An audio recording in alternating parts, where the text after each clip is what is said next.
oração intercessória de hoje, eu gostaria de orar por fidelidade e por fé. Vocês sabem que nós estamos desenvolvendo alguns temas sobre fé. E ter fé não é uma coisa fácil, não é uma coisa que vem assim de repente na vida da gente. A fé é progressiva, é um processo. A fé vem pelo ouvir, pelo estudar a Bíblia. E aqueles que estavam aqui na escola sabatina me ouviram dizer que eu tenho sentido que alguns não estudam a Bíblia como poderiam estudar. Sobretudo as lições da escola sabatina, tão bonitas as lições de Daniel. E por isso tem dificuldades com a fé. Tem dificuldades de crer em algumas coisas. Há muita gente, até entre nós, que não crê muito que Jesus vai voltar, que não crê muito em algumas coisas, que não crê, por exemplo, que existe um santuário no céu, que não acreditam que Jesus está lá intercedendo por nós, que não acreditam que um monte de coisas. Por quê? Porque não estudam a Bíblia, porque não estudam como poderiam estudar e como deveriam estudar. Tem um conhecimento muito superficial, muito assim, sabe assim, ó, assim, desse jeito assim, sabe? Muito assim, sabe? Não conhecem os eventos escatológicos, a linha de acontecimentos proféticos. E eu queria rogar a você, por você, para que Deus abrisse sua mente, seu coração e te ajudasse a buscar mais a palavra, para que tivesse mais fé, para que você tivesse mais fé. E fé é uma questão individual, é pessoal. Não dá para a gente trocar fé, ou ter fé um pelo outro, não dá. É cada um por si mesmo. Não tem jeito, não tem outra alternativa. Então é para isso e sobre isso que eu gostaria de orar agora. Curve sua cabeça. Senhor Deus, nosso Pai, o mundo em que vivemos é desafiador. Não precisamos te dizer isso. O Senhor sabe melhor do que nós mesmos e conhece todas as implicações que nós não temos noção e nem percepção. Mas vivemos nele e aqui estamos. O secularismo, a falta de fé do mundo em que vivemos, a incredulidade nos afeta. Livra-nos, Senhor. Tenha misericórdia de nós. Abra nossos olhos, ajuda-nos a compreender-te, compreendendo a tua palavra, a verdade como ela é em si mesma. Livra-nos das heresias, dos enganos, dos embustes. Dá-nos uma percepção muito clara da tua vontade e do teu querer.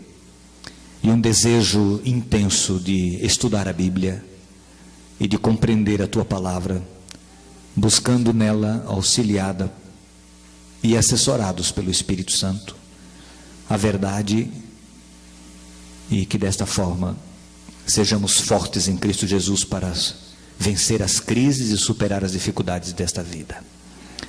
Abençoa-nos a todos.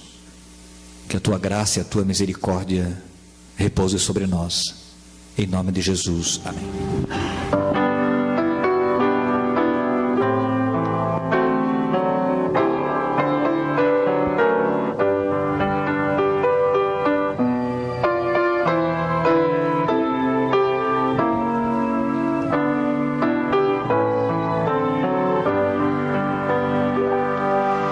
Cristo me tem fiel amizade, nele encontrei real liberdade, pois sobre a cruz minha alma comprou, dele portanto eu sou de Jesus agora.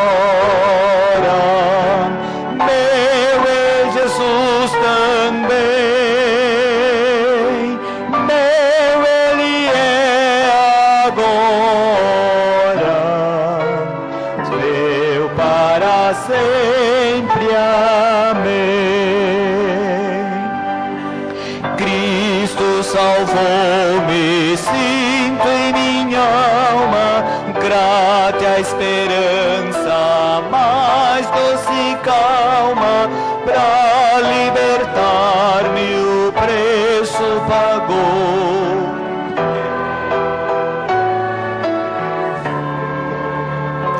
De quem você é?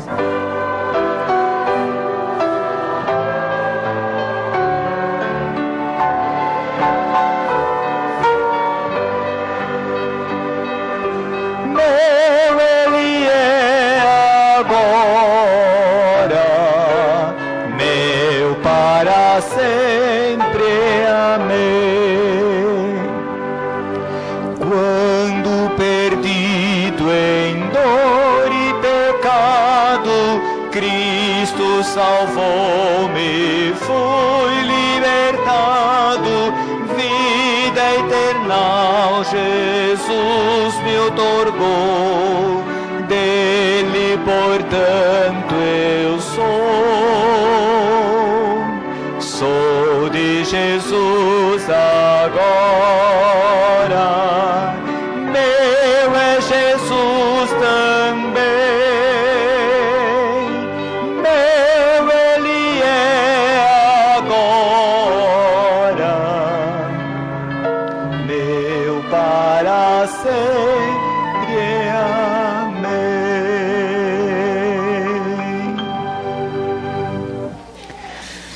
Como adventistas do sétimo dia, estimulamos e promovemos os princípios da liberdade religiosa no mundo. Fazemos questão de enfatizar o direito que as pessoas têm de professar o que bem desejarem professar. E, sobretudo, a expressão da sua fé. Fazemos isto com a intenção última de beneficiar-nos a nós mesmos, inclusive como adventistas, em face das crenças antipopulares bíblicas que possuímos, como guardar o sábado, por exemplo, do pôr do sol de sexta-feira ao pôr do sol do sábado, que cria uma série de conflitos e problemas para os adventistas do sétimo dia em muitos lugares do mundo. É aquela história, se eu não fizer por mim mesmo, quem o fará?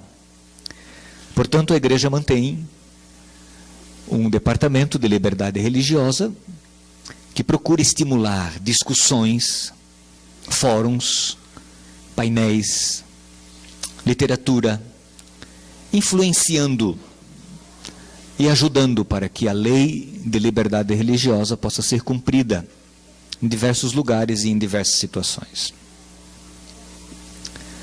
Só que mais cedo ou mais tarde, nós vamos perder a nossa liberdade de expressão, a nossa liberdade religiosa, de adorar a Deus livremente e de expressarmos livremente aquilo que cremos como cristãos bíblicos. Pensar nisso pode nos assustar, e alguns se assustam, porque gera medo, desequilibra a vida, e alguns até ficam com síndrome de pânico. Não há razões para isso. Jesus disse que nós não deveríamos andar ansiosos pelo dia de amanhã, porque basta cada dia o quê? O seu mal. Mas é bíblico a ideia de que um dia iremos perder a nossa liberdade. Algumas pessoas, alguns irmãos enfrentam algumas dificuldades relacionadas com isso. Eu tinha muita vontade de ter hoje aqui um jovem que hoje é um homem médico, que na época em que estudava no IPAI, ele alistou-se no exército de Petrópolis na ocasião e foi chamado para o serviço militar. E ele estava no serviço militar como adventista do sétimo dia. E um dia eles foram fazer um exercício,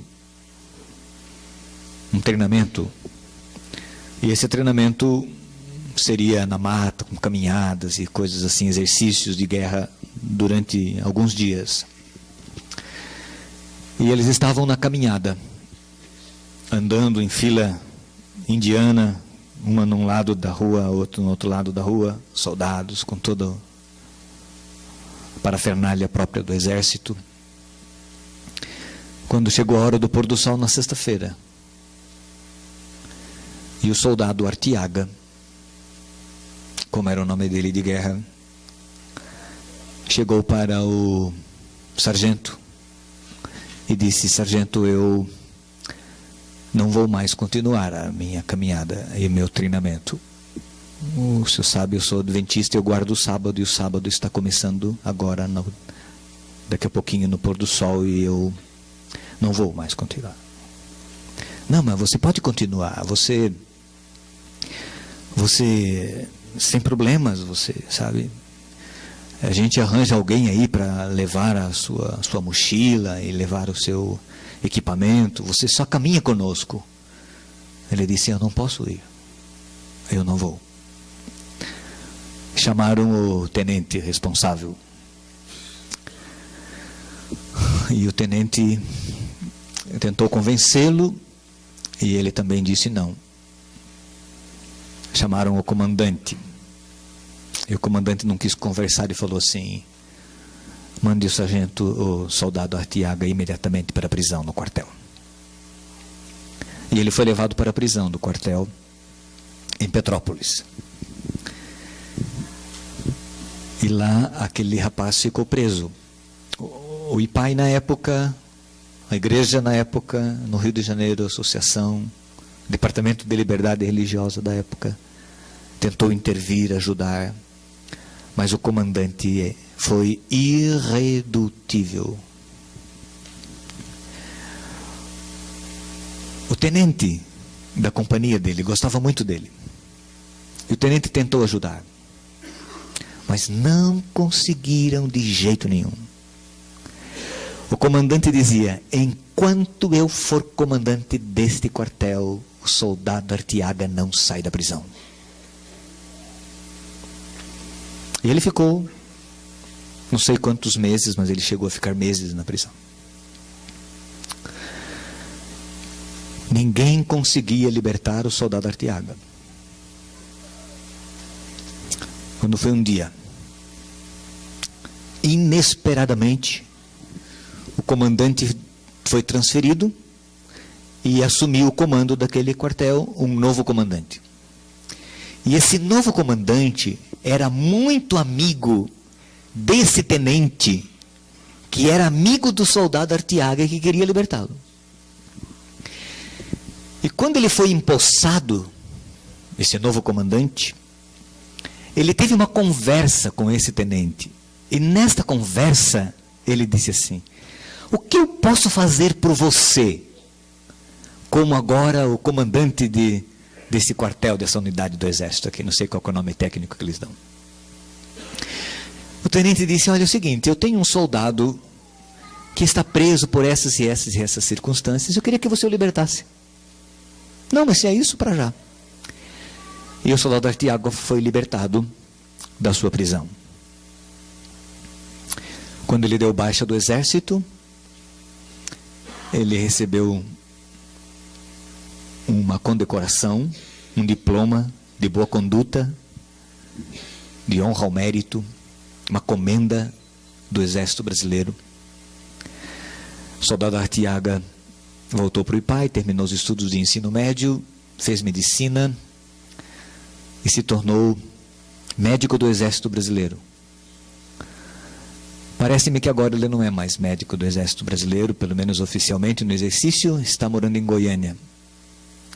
Tive vontade de localizá-lo, até de fazer um telefonema para ele, queria que ele conversasse rapidamente, queria que vocês ouvissem, mas não foi possível. Algumas pessoas ao ouvirem essa história acham, isso é radicalismo religioso, isso é fanatismo religioso. O que tem, qual que é o problema? O que tem ele a caminhar no sábado? Alguém não ia carregar a mochila dele? Ele devia ir para a cadeia mesmo. Alguns dizem assim. A Keila que está ali sentada, tentou entrar numa universidade brasileira pública, no mestrado, só que as provas eram no sábado. E ela tentou negociar e disseram, não tem negócio, você tem que fazer a prova de avaliação no sábado. O que tem? Você vem aqui fazer no sábado. Outros adventistas já vieram. Quantos adventistas se formam aqui? No mestrado. Nos últimos anos aí, as provas são sempre no sábado, qual que é o problema? Outros vieram, por que você não pode vir? Vem aqui. E ela disse não, nem ela e nem um amigo dela. De uma outra cidade do interior. A prova caiu no sábado e aquele não pôde fazer a prova. Entrou com recursos, tentou conversar e conversou, mostrou que existe no país uma lei de liberdade religiosa que favorece, que talvez eles poderiam negociar. Aí nesse ano vieram e disseram para ela, não, tudo bem, esse ano a prova vai ser mudada. Por sua causa, nós vamos mudar a prova para quarta-feira. E a prova mudou-se para quarta-feira. Só que a Keila fez a prova e a Keila não passou. Não passou na prova ou não passou porque não passaram? Não sabemos e nunca saberemos, só na eternidade. E é bom nem saber. Aí na cabeça de algumas pessoas vem assim, mas ela não foi fiel a Deus? Foi fiel. Por que Deus não fez com que ela passasse? Não foi fiel a Deus? Por que Deus não a ajudou? Deus não sabia? E ontem eu conversei rapidamente com a Keila por telefone. Sabem, um dia estas perguntas nós as teremos. O pastor que me batizou. Não, desculpe, não foi o pastor que me batizou. Quem me batizou foi o pastor Eugênio Weidle. Não foi o pastor Eugênio Weidle, foi o pastor Werner Weber. Um alemão já falecido lá de Santa Catarina. Ele foi pastor da minha igreja. E eu era uma espécie de secretário do pastor quando eu era adolescente. Eu que montava o projetor, naquela época, não de vídeo, mas de slides, né? No sábado, no domingo de noite, nas conferências. Eu que montava, eu era o secretário, carregava a pasta do pastor, saía com ele. Ele me estimulou muito, inclusive a fazer teologia. Pastor Werner Weber, um alemão. O pai do pastor, ele contava essa história para mim. Nas viagens que fazia com ele. Ele contou essa história uma vez para mim. Ele disse... Eu era menino, nasci na Alemanha. Família numerosa. Meu pai, fiel adventista na Alemanha. A escola pública, a escola na Alemanha é a escola pública, ela é patrocinada pelo governo. Sempre foi e continua sendo, né? E aí um dia veio um comunicado da escola para que o pai comparecesse na diretoria da escola, porque os filhos não estavam indo na escola aos sábados. E ele foi. E ele disse, não, meus filhos não vão à escola no sábado, nós somos adventistas do sétimo dia. Não, mas é obrigado, por lei, vocês não... Os filhos têm que vir na escola. Vou dar uma chance para o senhor. Próximo sábado queremos os seus filhos aqui na escola. Os filhos não foram para a escola, foram para a igreja no sábado. Ele foi chamado outra vez. Acho que o senhor não entendeu. Os seus filhos têm que vir aos sábados na escola. Se seus filhos não vierem sábado na escola, o senhor vai para a prisão, o senhor vai para a cadeia. Quando aquele homem chegou em casa, ele reuniu a família naquela noite e ele disse para os filhos e para a família. O pastor Werner era menino, pequeno, e ele disse: nós vamos embora do nosso país. Não dá para viver mais num país que cerceia a liberdade religiosa dos seus filhos. Nós vamos embora para um país onde possamos ter liberdade. E nós vamos embora para o Brasil. Naquela semana, a família embarcou para o Brasil. O pastor Werner disse que tudo foi miraculosamente providenciado por Deus. E eles vieram embora para o Brasil.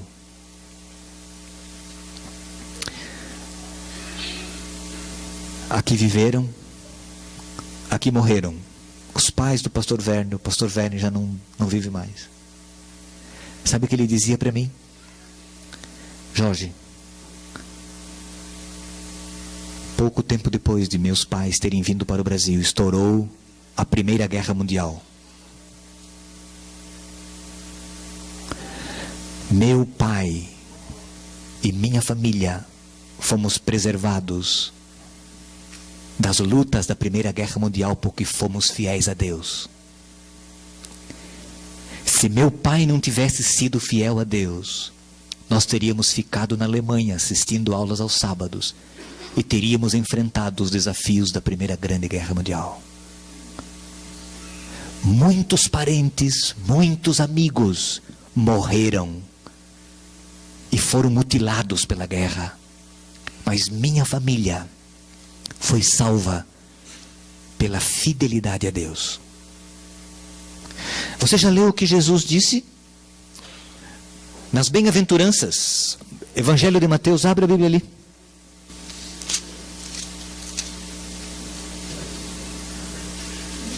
Evangelho de Mateus, capítulo 5, verso 11 e 12.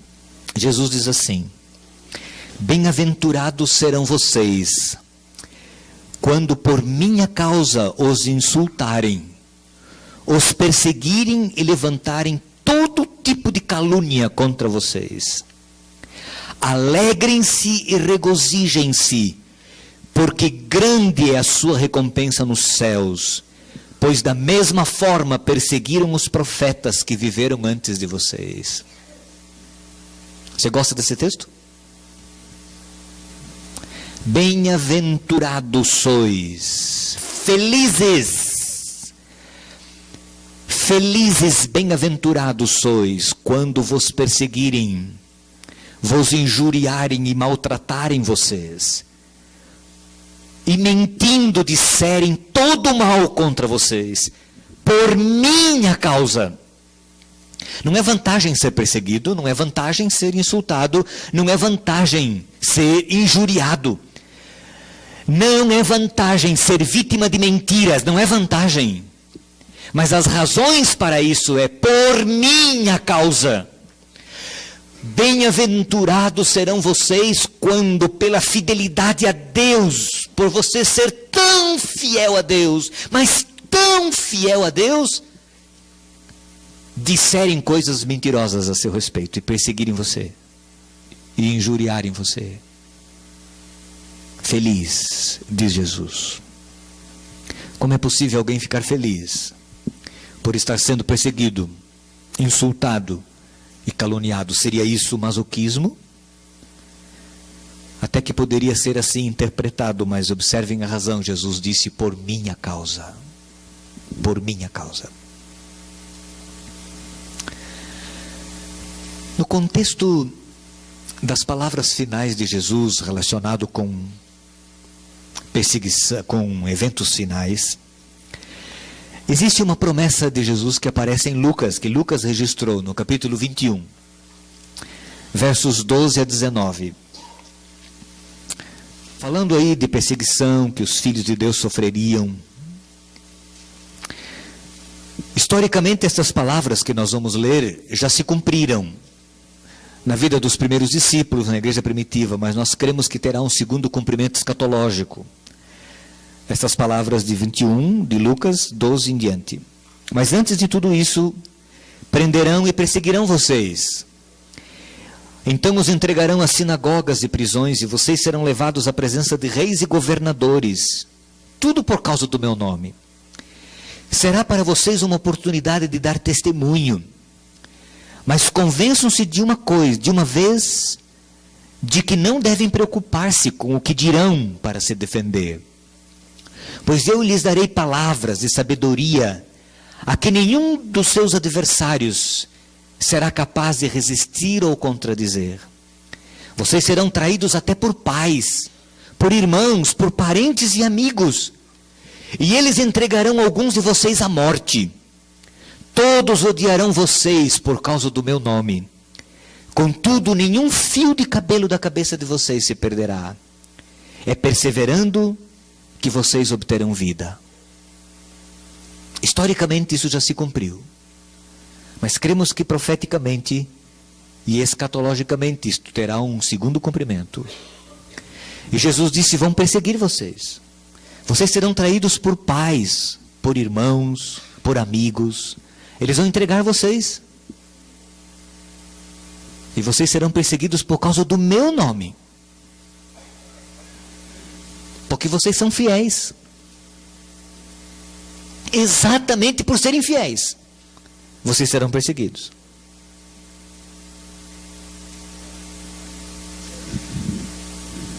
Mas escutem, não se preocupem com o que vocês irão dizer e com a defesa que vocês darão. Eu vou iluminar a mente de vocês. E vocês vão falar iluminados pelo Espírito. E os inimigos de vocês não terão argumentos.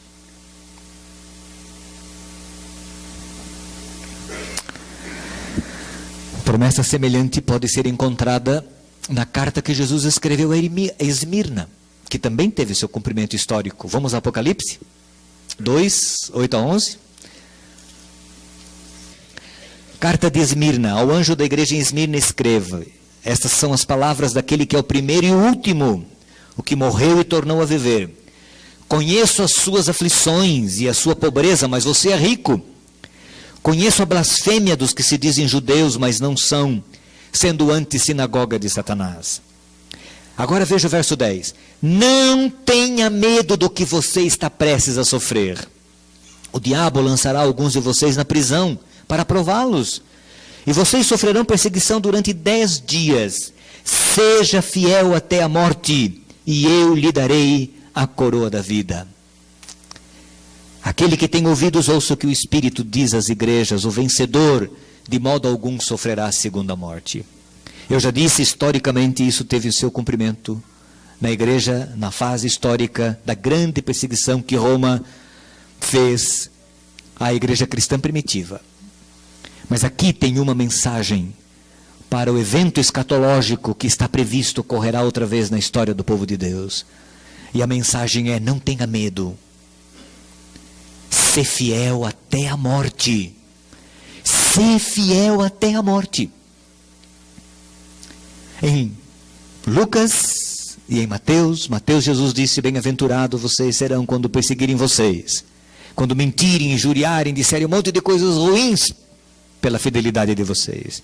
Em Lucas, Jesus disse: não tenham medo, não se preocupem. Vocês serão traídos, tudo bem, mas vocês serão presos, tudo bem, mas eu vou estar com vocês, eu vou ajudar. Aqui Jesus diz: olha, não tenham medo, fiquem firmes, sejam fiéis até a morte. Há possibilidade de morte. Sejam fiéis, porque vocês vão receber a coroa da vida eterna.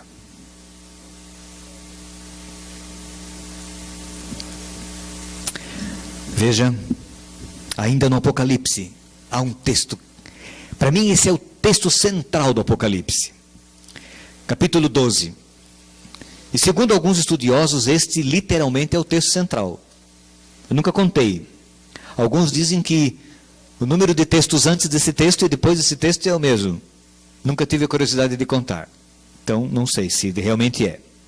Mas também não faz muita diferença. Mas que ele é importante é. Apocalipse 12, verso 11, diz assim: eles o venceram, o povo de Deus, pelo sangue do Cordeiro e pela palavra do testemunho que deram. Diante da morte, não amaram a própria vida. Quando os carrascos vieram acender a fogueira diante de João Hus, eles costumavam acender a fogueira por trás. Hus falou: não, acende pela frente. Pode atear fogo pela frente, amarrado na fogueira. E a Inquisição ateava fogo baixo. Não era fogo alto, era fogo baixo, para que o sofrimento pudesse ser longo. E Hus disse: atei fogo pela frente. Eles o venceram pelo sangue do Cordeiro e não amaram a vida diante da morte. Nero não entendia por que esses cristãos morrem cantando. Eu não sei por que cantam enquanto morrem. Como é possível cantar? Cantavam: eles o venceram pelo sangue do Cordeiro e não amaram a vida, mesmo diante da morte. Há histórias e histórias, a história. Eu tenho um livro na minha casa, a História dos Mártires. Conhece esse livro? Cada vez que eu leio esse livro é uma tristeza, porque eu choro mesmo, não quero nem saber. Eu fico emocionadíssimo com aquelas histórias. Uma vez estava numa praia aí, na Baixada Santista, embaixo de um guarda-sol, lendo esse livro. Eu fiquei com vergonha, porque as pessoas passavam e achavam: esse cara está doido, está acontecendo alguma coisa com ele. Morreu alguém, será? Sei lá. Porque é emocionante demais ver a firmeza, a fidelidade dessas pessoas que não tiveram medo e que enfrentaram a perseguição, a prisão, a morte, a tortura, por amor a Cristo, a fidelidade de Cristo, a lei de Cristo, a verdade de Cristo. E um dia eles serão honrados. Sabiam vocês que eles serão honrados ou nunca leu isto? O Espírito de profecia diz que nas vestes brancas dessas pessoas haverá uma barra vermelha, uma orla, uma barra vermelha. Eles serão honrados. O Espírito de profecia diz que o grupo de pessoas que vão coroar Jesus Cristo, Deus os tirará do grupo de mártires. Um grupo de pessoas que morreram por Cristo e foram mártires de Cristo aqui nessa terra, e que não amaram a sua própria vida e não tiveram medo da morte. Um grupo destas pessoas, eles é que conduzirão a coroa que será colocada na cabeça de Jesus no dia do juízo executivo, quando Jesus for coroado Rei dos Reis e Senhor dos Senhores por toda a eternidade. Liberdade religiosa, nós falamos de liberdade religiosa e devemos pregar os ideais da liberdade religiosa, mas lembre-se, as profecias e a Bíblia prevê perseguição religiosa, e um dia nós perderemos a nossa liberdade. E eu volto a dizer, não fique ansioso antes do tempo. Eu já contei aqui para vocês uma vez de duas senhoras, que fui pastor delas, numa lição da escola sabatina, que falava desse tema escatológico. As mulheres me chamaram porque elas não conseguiam dormir, elas eram solteironas, já aposentadas, viviam juntas num apartamento, sempre morando em cidade. Não dormiam à noite, com medo.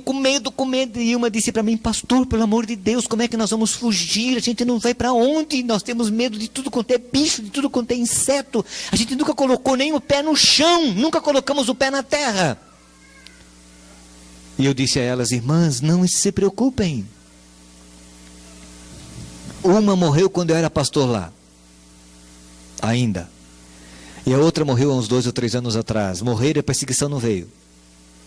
Para que ficar preocupados? Nós não sabemos se passaremos por esse tempo ou não. A nossa preocupação é ser fiel a Deus. A nossa preocupação é não negociar princípios do reino de Deus. Esta é a nossa preocupação. E é por isso que a fase do selamento é muito importante. Qual que é a fase do selamento? É a fase do assentamento das verdades. Se nós negociamos coisas frágeis, como é que vamos negociar as importantes? Se eu não consigo, por exemplo, como cristão, suponhamos, se eu não consigo, como cristão, dizer não a um convite de um amigo, quando me oferece um copo de cerveja ou um copo de bebida alcoólica, como eu vou dizer não numa situação drástica como essa? Entendem a relação? Se eu não consigo dizer não a um convite, a um apelo para um envolvimento mais profundo ilicitamente, como eu vou dizer não? Entende? Se eu negocio pequenas coisas hoje, entendeu? Se eu guardo sábado, mas tudo bem, não é bem assim, esse negócio é muito radical, isso aí é muito, sabe, não é desse jeito, isso aí é muito, sabe, isso aí é salvação pelas obras, isso aí, nós somos salvos por Cristo, Cristo nos liberta, é tudo verdade, é mesmo, né? Cristo liberta, nós somos salvos, não é a lei que nos salva. Não, aquele que acha que será salvo guardando a lei vai se perder. Não é a guarda do sábado que vai me salvar, maneira nenhuma, mas ela evidencia se eu fui ou não salvo. Então, se eu negocio estas coisas, hoje, levo tudo na vida cristã meio na flauta, meio na barriga, como se fala na gíria, entendeu? Como é que eu vou ser firme na hora que eu preciso ser firme? Na hora que eu precisar ser firme, como é que eu vou ser firme? Como? Não vou ser. Você é um banana. Mole, lógico. Porque eu não adquiri firmeza. É por isso a história das 10 virgens. Entendeu? 5 tinha reserva e 5 não tinha. Esse é o tempo da reserva. Reserva, que reserva? Reserva espiritual, firmeza, integridade, valores, que você vai assentando na sua mente e no seu coração para enfrentar essas crises que um dia surgirão diante de nós. Deus faz algumas promessas bonitas na Bíblia. Vamos a Isaías 41:10, texto lindíssimo da Bíblia, que a maioria de nós conhecemos de cor. Isaías 41:10. Podemos tirar esse texto fazendo uma aplicação secundária a ele. O texto está fazendo referência a uma situação histórica que o povo de Israel enfrentaria, mas profetas posteriores aplicaram esse texto e nós podemos aplicá-lo. Veja, Isaías 41:10. Por isso não tema, pois eu estou o quê? Com você. Não tenha medo, pois eu sou o quê? O seu Deus. Eu o fortalecerei, eu o ajudarei e eu o segurarei com a minha mão direita vitoriosa. Não tenha medo. Seja firme, seja fiel, obedeça. Não tenha medo. Eu vou estar com você. Está escrito aqui. Isaías 43, 2 páginas para frente. Isaías 43, verso 2. Veja que promessa. Isaías 43, 2. Quando você atravessar as águas, eu estarei com você. Quando você atravessar os rios, eles não encobrirão. Quando você andar através do fogo, não se queimará. As chamas não o deixarão em brasas. É uma promessa, mas Rus foi queimado, mesmo com essa promessa. João Batista foi decapitado, a cabeça dele rolou, mesmo com essa promessa. Mas é uma promessa de estímulo, que nos estimula a sermos fiéis a Deus. Nós não vamos estar sozinhos. E aí, por que eu contei a história de Daniel hoje, dos hebreus amigos de Daniel? Veja Daniel 3. E aí, a história desses hebreus é uma coisa assim, fantástica. Daniel 3, verso 16 a 18. É bom ler, embora nós saibamos. Daniel 3, 16 a 18. Olha que coisa bonita. Eles ficaram em pé, não adoraram a estátua de Nabucodonosor. O rei os chama, conversa com eles, concede-lhes uma chance, uma oportunidade, uma segunda chance. Sadraque, Mesaque e Abednego responderam ao rei. Verso 16. Ó Nabucodonosor, mas veja a ameaça, só um pouquinho, olha a ameaça que está no verso anterior. Se vocês se dispuserem a prostrar-se em terra e adorar a imagem que eu fiz, será melhor para vocês. Mas se não a adorarem, serão imediatamente atirados numa fornalha em chamas. E que Deus poderá livrá-los das minhas mãos? Agora eles respondem. Sadraque, Mesaque e Abednego responderam ao rei: ó Nabucodonosor, não precisamos defender-nos diante de ti. Se formos atirados na fornalha em chamas, o Deus a quem prestamos culto pode livrar-nos. E ele nos livrará das tuas mãos, ó rei. Mas, agora veja o verso 18. Se ele não nos livrar, portanto havia a possibilidade do quê? Deles serem queimados.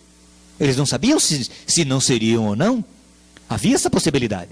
Se ele não nos livrar, saiba, ó rei, que não prestaremos culto aos teus deuses, nem adoraremos a imagem de ouro que mandaste erguer. Ah, mas esses caras são demais. Para mim isso aqui, nós sabemos o resultado da história. Nós sabemos que Deus os livra do fogo. Nós sabemos que eles não morreram, mas eles poderiam ter morrido. E eles não sabiam se seriam ou não. Rei fica sabendo, nós não vamos adorar a tua estátua. Pronto, ponto final, não tem conversa, não precisamos de outra chance. O nosso Deus pode nos livrar. Ele pode nos livrar, porque Nabucodonosor disse, quem é o Deus que pode livrar vocês? Eles disseram, nosso Deus. Mas se ele não quiser nos livrar, não importa. A tua estátua nós não vamos adorar. Por que esses homens eram firmes? Por quê? Porque lá na comida eles foram firmes. Lá na comida eles não comeram a comida do rei. Lá, já começou lá, eles eram firmes, eles não negociavam princípios. Você sabia que nesse dia aqui havia uma comitiva de Jerusalém? Você sabia? Você sabia que o rei de Jerusalém provavelmente estivesse aqui? Aqui junto? Todos se ajoelharam, o prefeito de Jerusalém, o tesoureiro de Jerusalém, eram todos vassalos de Nabucodonosor, e Nabucodonosor chama todos eles, do reino todo, e eles vieram, uma comitiva de Jerusalém, todos se curvaram, não, a gente só se abaixa aqui, sei lá, né, não, é a racionalização, a gente só se abaixa assim, só fica perdido, ou a gente se ajoelha e fica pensando em Deus, a gente pensa em Deus, não, a gente se ajoelha, mas fecha os olhos e esquece da estátua, pensa em Deus. Provavelmente pensaram nisso, mas os 3 jovens hebreus não. Eles eram fiéis a Deus. Eles não sabiam se morreriam ou não, mas para eles não importa se vai morrer, se não vai. Quando Lutero foi convidado para a dieta de Worms, os amigos disseram, não vá, eles vão te matar. Ele disse, eu irei a Worms. Mesmo que em cada telha da cidade exista um demônio, eu irei a essa dieta. E ele foi, e enfrentou a realeza. E ele enfrentou a realeza do Santo Império. Ele enfrentou Roma. E ele fez um discurso a favor da verdade. E ele saiu de cabeça erguida. E eles queriam matá-lo, mas não conseguiram pegá-lo. Frederico, o sábio da Saxônia, escondeu Lutero num castelo. E ele ficou escondido ali durante muito tempo. Foi lá que ele escreveu, provavelmente, Castelo Forte. Mas ele podia ter sido morto. Sabe, irmãos, existem na Bíblia algumas coisas bonitas. Salmo 23, verso 4 diz assim: ainda que eu ande pelo vale da sombra da morte, não temerei mal algum, porque tu estás comigo, a tua vara e o teu cajado me consolam. Ainda que eu ande, existe esta possibilidade, existe a possibilidade da dor, existe a possibilidade do sofrimento, existe a possibilidade da angústia, da morte, existe esta possibilidade, existe a possibilidade da perseguição religiosa. E eu sei o que é perseguição religiosa na família, eu sei, porque eu vivi isso quando era menino. Quando eu me batizei aos 12 anos, meu pai me expulsou de casa naquele dia, no dia do Natal de 65, eu tinha 12 anos de idade.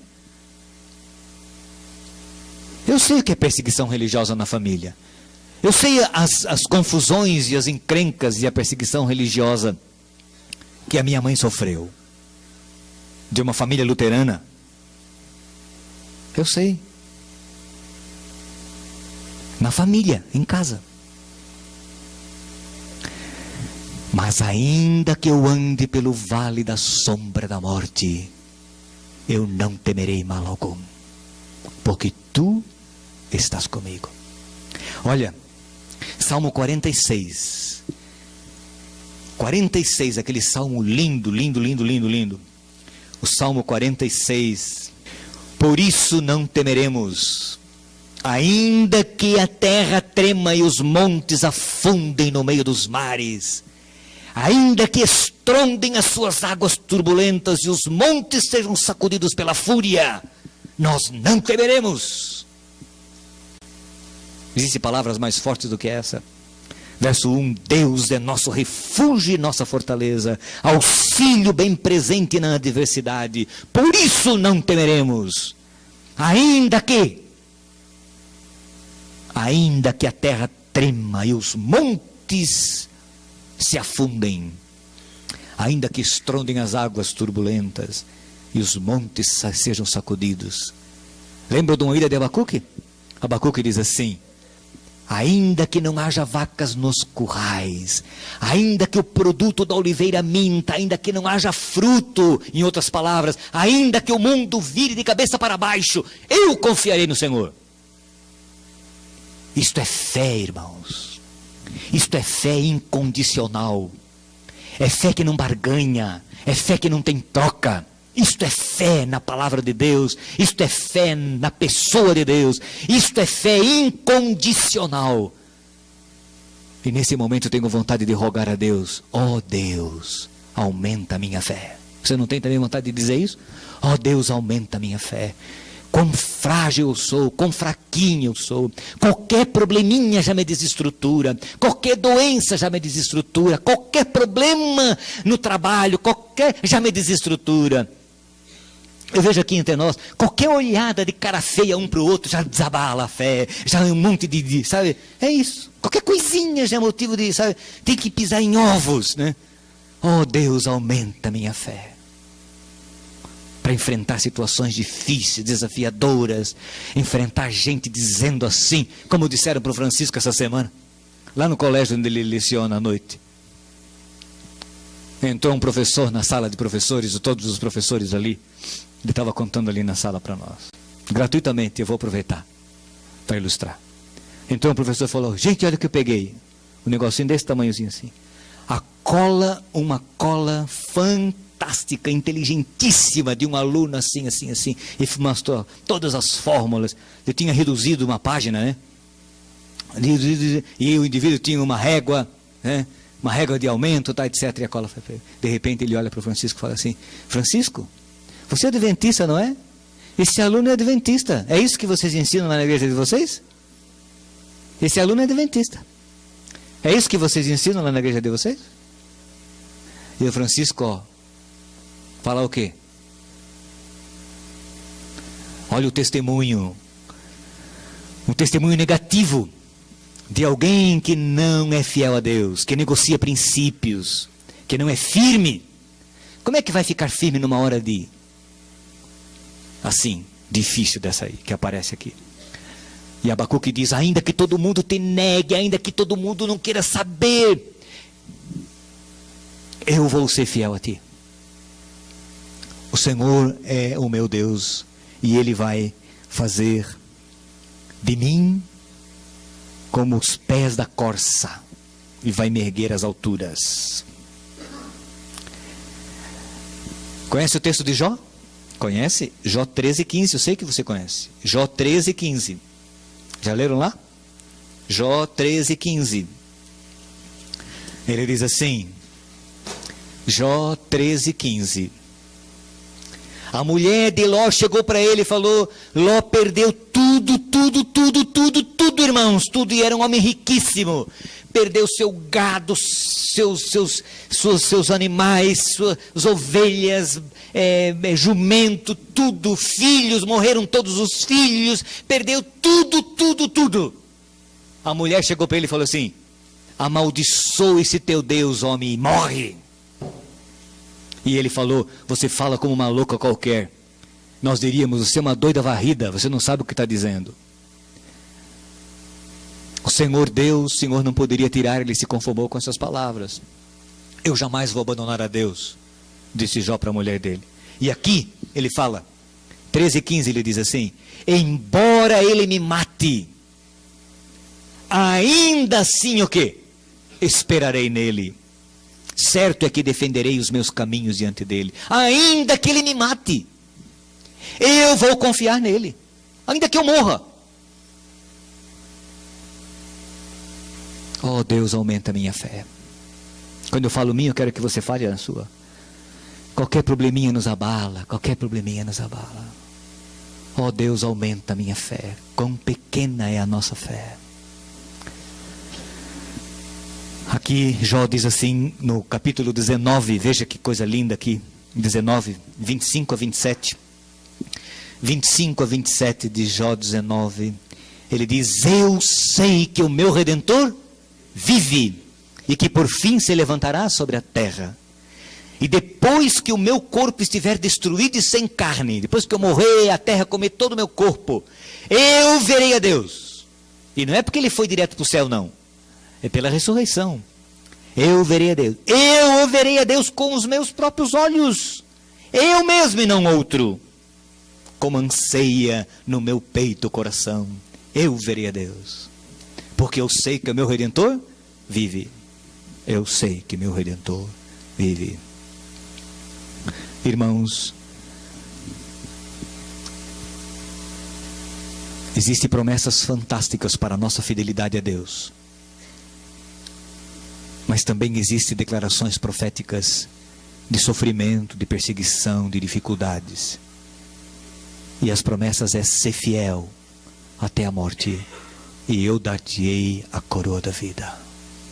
Ser fiel até a morte. Quer chamar você de radical? Pode chamar de radical. Quer chamar você de fundamentalista? Pode chamar de fundamentalista. Não tem problema. Mas o importante é ser fiel a Deus. Fazer aquilo que Deus quer. Nós nunca perdemos quando fazemos o que Deus quer. Nós só ganhamos. Nós nunca perdemos, irmãos. Mesmo que aparentemente percamos, como Jesus na cruz. Quando Jesus morria na cruz, parecia que Jesus tinha perdido. Mas foi exatamente a vitória dele. Não precisamos procurar perseguição antecipada. Não precisamos buscar encrenca, confusão com as pessoas. Não é esse o plano de Deus. O que nós precisamos é ser firmes.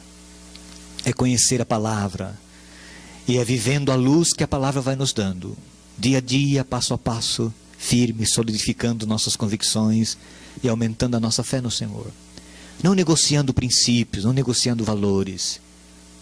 E nós vamos se tornar cada vez mais firmes e mais resolutos no Senhor. Lá no capítulo da fé. Qual é o capítulo da fé? Hebreus 11. No capítulo da fé, aqui em Hebreus 11, nós temos uma coisa bonita aqui. Hebreus 11. Se você ler o capítulo de Hebreus 11, você vai descobrir uma coisa interessante aqui. Você vai descobrir um monte de gente que foi fiel a Deus pela fé, que foi arrebatado, gente que foi, um monte de gente. Agora, veja o que aparece a partir do verso 36. Outros enfrentaram zombaria e açoites. Outros ainda foram acorrentados e colocados na prisão. Podemos ler desde o 32, acho que vale a pena. Que direi mais? Não tenho tempo para falar de Gedeão, Baraque, Sansão, Jefté, Davi, Samuel e os profetas, os quais pela fé conquistaram reinos, praticaram a justiça, alcançaram o cumprimento de promessas, fecharam a boca dos leões, apagaram o poder do fogo, escaparam do fio da espada, da fraqueza tiraram força, tornaram-se poderosos na batalha e puseram em fuga exércitos estrangeiros. Houve mulheres que pela ressurreição tiveram de volta os seus mortos. Uns foram torturados e recusaram ser libertados, para poderem alcançar uma ressurreição superior. 36. Outros enfrentaram zombaria e açoites. Outros ainda foram acorrentados e colocados na prisão, apedrejados, cerrados ao meio, postos à prova, mortos ao fio da espada. Andaram errantes, vestidos de pele de ovelhas e de cabras, necessitados, afligidos e maltratados. O mundo não era digno deles. Vigiaram pelos desertos e pelos desertos e montes, pelas cavernas e grutas. Todos estes receberam bom testemunho por meio da fé. No entanto, nenhum deles recebeu o que havia sido prometido. Deus havia planejado algo melhor para nós, para que conosco fossem eles aperfeiçoados. No capítulo do Heróis da Fé aparece um grupo de pessoas que morreram pela fé, que foram apedrejados pela fé, que foram cerrados pela fé, que foram aprisionados pela fé, que foram torturados pela fé. Mas há um grupo de pessoas que venceram pela fé, e que venceram os leões, e que Deus operou de maneira fantástica. Mas há outros que pela mesma fé, no mesmo Deus, morreram e sofreram. E aí vem a conclusão. Hebreus 12, verso 1. Portanto, também nós, uma vez que estamos rodeados por tão grandes nuvens de testemunhas, livremo-nos de tudo que nos atrapalha e do pecado que nos envolve, e corramos com perseverança a corrida que nos é proposta. Agora vem o verso 2. Tendo os olhos fitos em Jesus, autor e consumador do quê? Da nossa fé. Ele, pela alegria que lhe fora proposta, suportou o quê? A cruz, desprezando a vergonha, e assentou-se à direita do trono de Deus. Por que Jesus suportou a cruz? Jesus não tinha fé? Tinha, mas ele suportou a cruz. Fé tem que ser incondicional.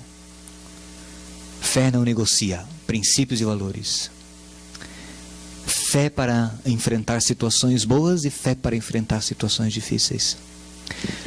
Há pessoas que quando enfrentam lutas e dificuldades perdem a fé, abandonam Deus, não tinham fé, achavam que tinham, eram presunçosas. A fé nos leva a suportar situações difíceis e adversas da vida com a mesma alegria, com a mesma cabeça erguida, do que situações quando tudo vai bem.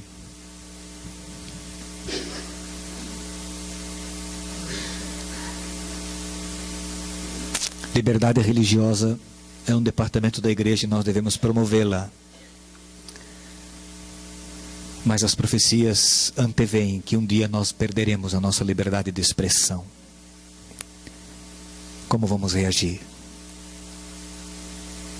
Se hoje, diante de coisas tão simples, tão banais, nós entregamos a nossa fé, renunciamos o nosso Deus.